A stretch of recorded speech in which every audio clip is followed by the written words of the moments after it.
আজকে আমি যাচ্ছি আমাদের ভান্ডারের মধ্যে কিছু কিছু মন্দির আছে, সেই মন্দিরগুলোর দর্শন করতে। রোদ্দুরের মধ্যেই বেরিয়ে পড়েছি, হালকা মেঘলা ছিল, তাই জন্য অতটা কষ্ট হয়নি। তারপরে বন্ধুর জন্য অপেক্ষা করতে বন্ধুকে নিয়ে চলে গেলাম সোজা সেই বিশালক্ষী মায়ের মন্দিরে। প্রায় 7-8 কিলোমিটার তারও বেশি হতো সেই মন্দিরে।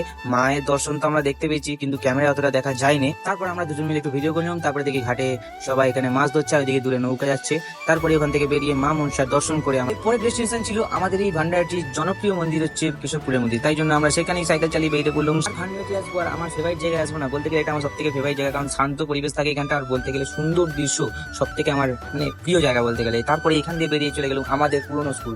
2 বছর স্কুলে কাটিয়েছি, ওপরে কোণের ঘর দেখলেই সেই স্মৃতিগুলো মনে পড়ে যায়, আর কি বলবো, মিস করি সবাইকে। তারপরে ওখান থেকে চলে গেলাম মায়ের মন্দির, তারপর কৃষ্ণপুরের মায়ের দর্শন এবং সেখানকারই ভোলে বাবার দর্শন করি আমরা সোজা চলে গেলাম চায়ের দোকানে, কারণ সবাই ফুড ব্লগিং করছে। আমি তাই ফুড ব্লগিং করার জন্য বেরিয়ে পড়লাম। চলো আমি দোকান চা খাচ্ছি, তোমার দোকান ভিডিও অবশ্যই লাইক কমেন্ট শেয়ার করতে ভুলবে না। Bye bye.